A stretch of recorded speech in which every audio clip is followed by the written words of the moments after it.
Very frequently I hear the claim by Dan Brown readers or Muslim skeptics who want to know why I've converted away from Islam to Christianity. This claim is about the Council of Nicaea. The claim that Jesus Christ's divinity was invented at the Council of Nicaea. So that's in the 300s, the 4th century. Now this is just so bogus, I almost don't know where to begin, but I'm going to post the link to a 7-minute long video by a brother of mine, Chris White. It's a really excellent video. I recommend that you watch it. It completely lays to rest all of the misconceptions and myths about the Council of Nicaea, and obviously destroys the argumentation by Dan Brown et al. I mean, as if literary evidence weren't enough. I mean, because we can basically reconstruct the gospel by early non-Christian sources. I'm talking around the time of Jesus' actual crucifixion. And many of these people are skeptical. Most of them are skeptical.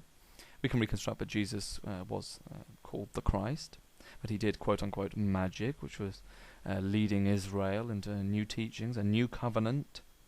But he was hanged on Passover for his teachings in Judea. But he claimed to be God, and that he would return with his holy angels, which his followers then believed, apparently. And then they worshipped him as God. At that particular point is by Pliny the Younger, Pliny Secondi. I mean, so the idea that Jesus wasn't even worshipped at all before the Council of Nicaea is just completely bogus. It's ridiculous. Let alone the fact that Jesus Christ wasn't worshipped as God. But you see, now we have archaeological evidence to actually show this. We have physical evidence, as if this weren't enough, and I praise God for this. See, while digging in Israel, trying to expand a prison at Megiddo, the prisoners who were doing the digging found a large tile floor. Further excavation revealed the remnants of walls of an early church, a typical early church. This was within a larger Roman villa.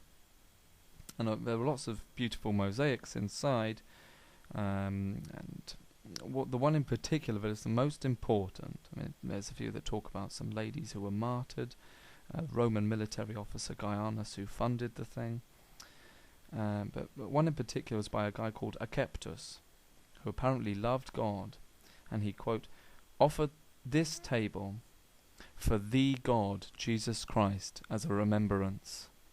I'll say that again. To the God, Jesus Christ, no comma in there, as a remembrance.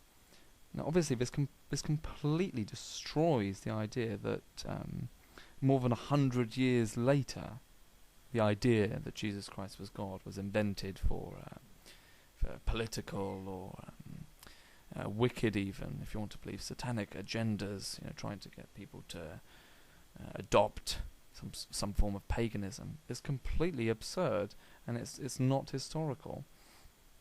So, I mean, with all of this, I mean, I can only say, look, if you want to know the truth, please, and I mean, whether I'm talking to an atheist now, whether I'm talking to a Muslim now, it doesn't matter.